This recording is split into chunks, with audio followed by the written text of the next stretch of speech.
This video follows on from the 6 pieces of business advice that I hope can benefit you in your business.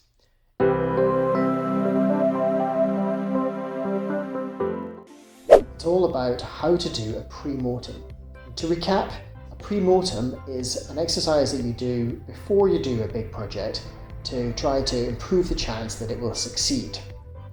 So here is how you run a pre-mortem. Bring together all of the stakeholders in your new project. So that'll be people like your tech lead, your design leads, anybody that's involved in the research, anybody from customer services, from marketing or from sales. So all of the key stakeholders, bring them together in a meeting and ask them to imagine that the project has failed. So for example, the most recent time we did this was we did a pre-mortem for LiveCode 10.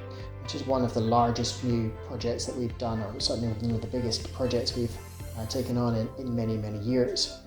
And so we said, it's 6 months after the launch date, and the launch of LiveCode 10 has failed. It has not worked in the way that we expected.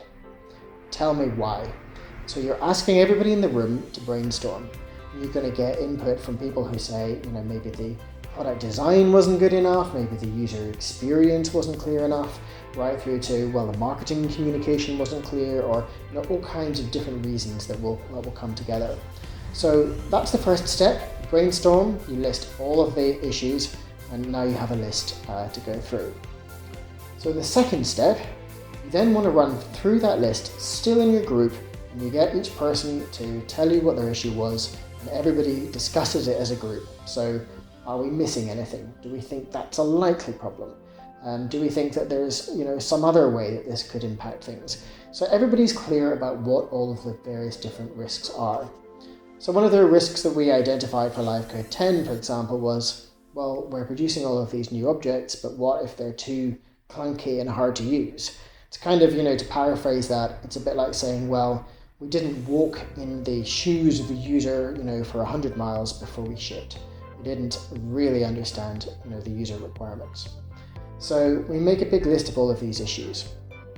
And then in step 3, the project lead goes away and puts all of the issues into an order. So we rank how likely they are. So that issue about the user interface not working out might be quite high up on the list. Whereas if you're, if you've got the office suffers from an earthquake, you probably have that quite low on the list if you're in a country that doesn't suffer from them. But if it's a real risk, then obviously that's going to be higher up.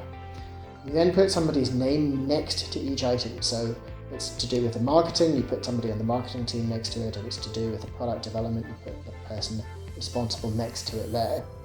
And you circulate that list to all of those people, and you ask them to come up with a mitigation for an item which has their name on it. So somebody in marketing might say, we need to test the copy and the messaging and the videos on customers before we launch. That might be a way to mitigate not having the message right so that the customer doesn't connect with a new message, for example. So you write out all the mitigations, how you're going to prevent this thing from going wrong, or if you can't prevent it, what you would do if it does happen. And then the fourth step in the process is to bring everybody back together to talk about the mitigations and make sure that every one of them has an owner. And you then have this really useful shared project document which you can use throughout your project to make sure that you're looking at all of these risks and that you're minimizing the chances that they happen, and so maximizing the chances of success in your project. So that, in a nutshell, is the 4 steps to running a pre-mortem, and I really do recommend that as a process anytime you're doing a large or complex project which has a lot of risks associated with it. It's a process we've run a number of times here. It's always picked up great issues, particularly when you involve the whole group of stakeholders. Everybody has a great input.